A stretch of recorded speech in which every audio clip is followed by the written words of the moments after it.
one of the themes of the memoir is this this feeling you had that this is a cause worth pursuing, helping the government of South Vietnam to over time become stable, to stand on its feet, to resist communism, etc. I wonder if you could just sort of pick up on that theme, your own feelings. For example, one place in the memoir you describe being among civilians there in Saigon. You talk to the civilians, and the civilians are saying, well, we've come here to wrap up this immoral war, that sort of thing. As you look back on that, I wonder if you could just reflect on yourself as someone who believed in this cause, but you're looking at what's happening in the States. You're even hearing what fellow Americans in Saigon are saying, and you're picking up you're getting a different message. Just what are your thoughts as you reflect on that? Well, I think the thing is, I think all of us have angst over ambiguity. And the problem that I felt in the United States was there was so much stuff going around on the war.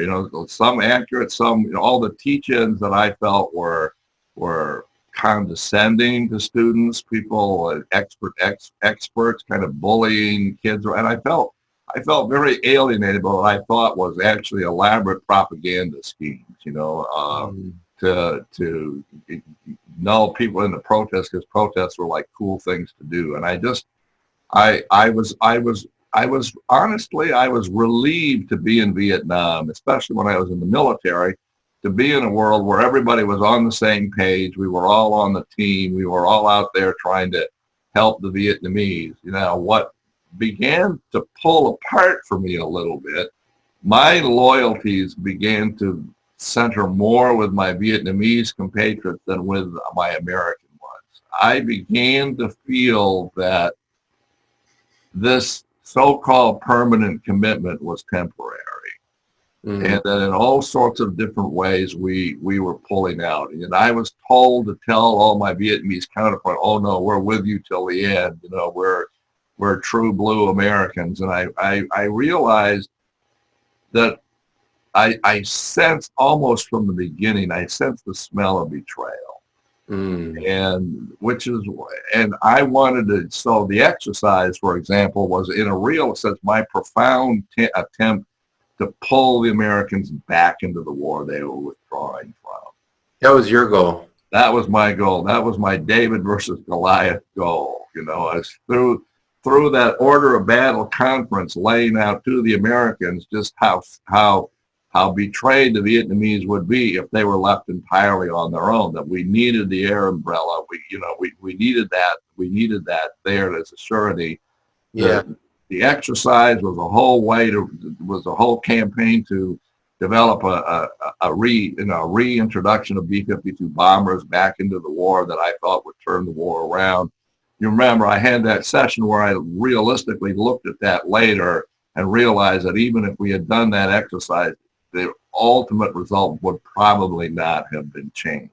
And right, yeah. So I felt that the sort of the pall of ambiguity lifted from me when I was in Vietnam, and I could just be a soldier in the cause, and that was fulfilling.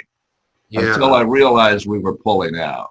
And I left in '73 because I figured I couldn't stay till the end and betray all my Vietnamese friends like that. I have a couple of friends who stayed on to '75 and are broken down alcoholics as a result. Wow. And I saw that path of destruction in my soul, which is why I left in '73. Sadly, to save myself, even as I was part of this abandonment, which is kind of the cross I continue to bear to this day, is this feeling that I was part of this betrayal. I have deep resentments. I hate to say this, but I have deep resentments of the anti-war movement, of what that they didn't care a whit for the Vietnamese at all. Or they cared for this ethos of the Vietnamese seeking, quote, liberation from our oppression. And that just, that we were the oppressors, that we're the bad guys in the international system is very hard for me to take. Do you remember where you were when you first saw that famous photograph or that footage of those last Americans trying to get out of Saigon in '75? Yeah, I wish I was in graduate school at the time. I was getting my master's from Johns Hopkins, and it occurred right during April 30th, was just a week before graduation.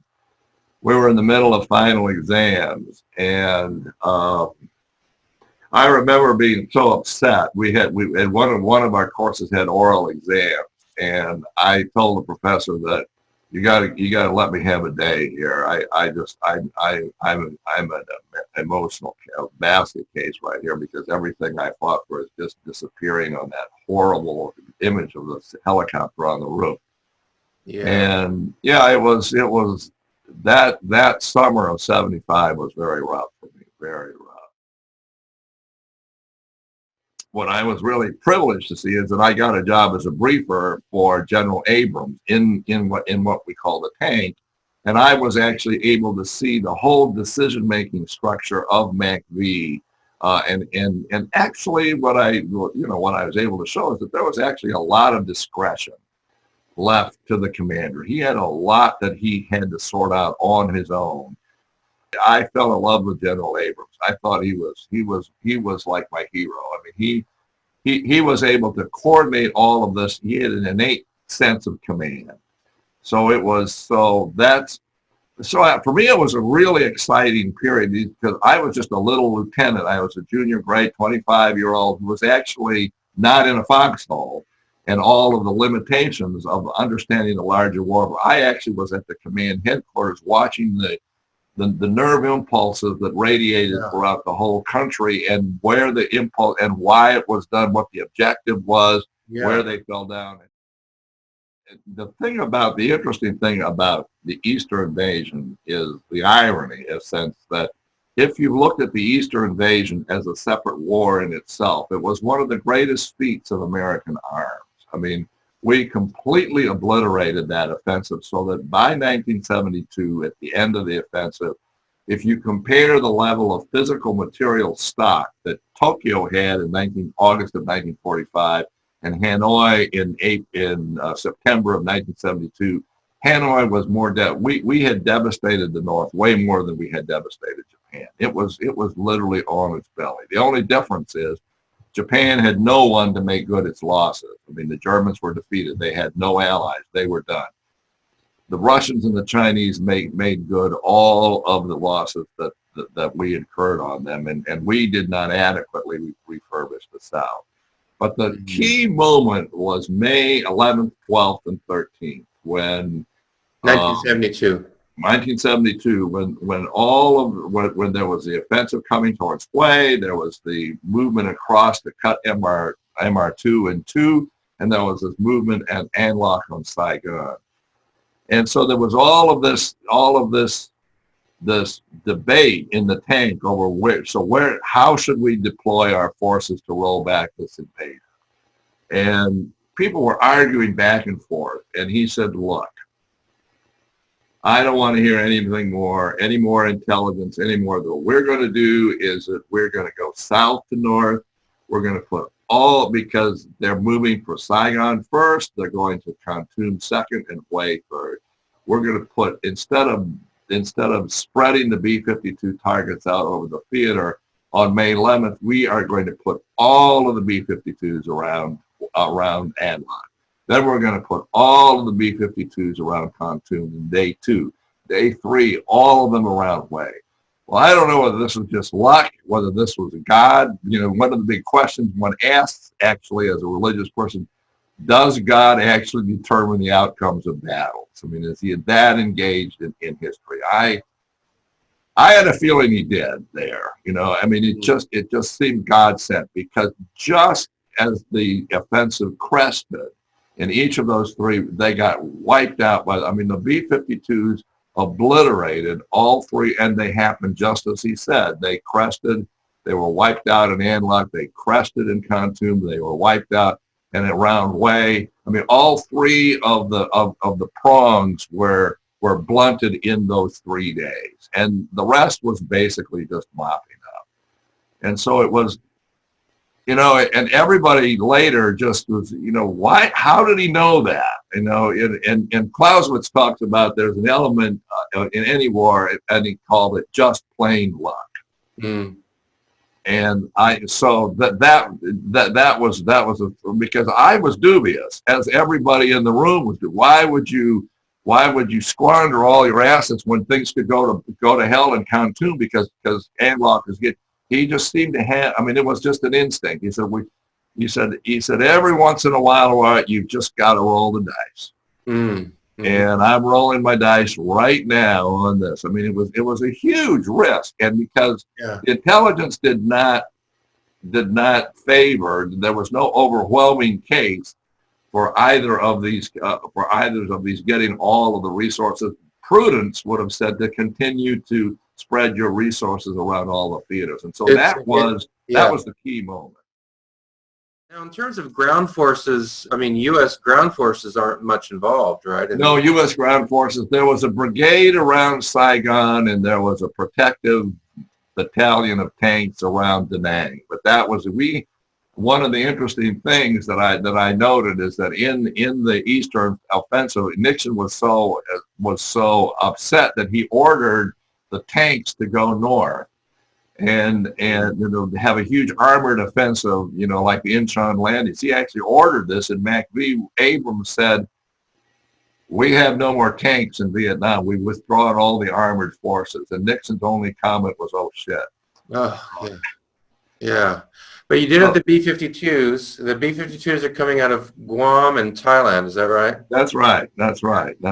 And you give this, you cite this Viet Cong who describes just sort of the psychological toll of these, these bombing runs that the B-52s would do.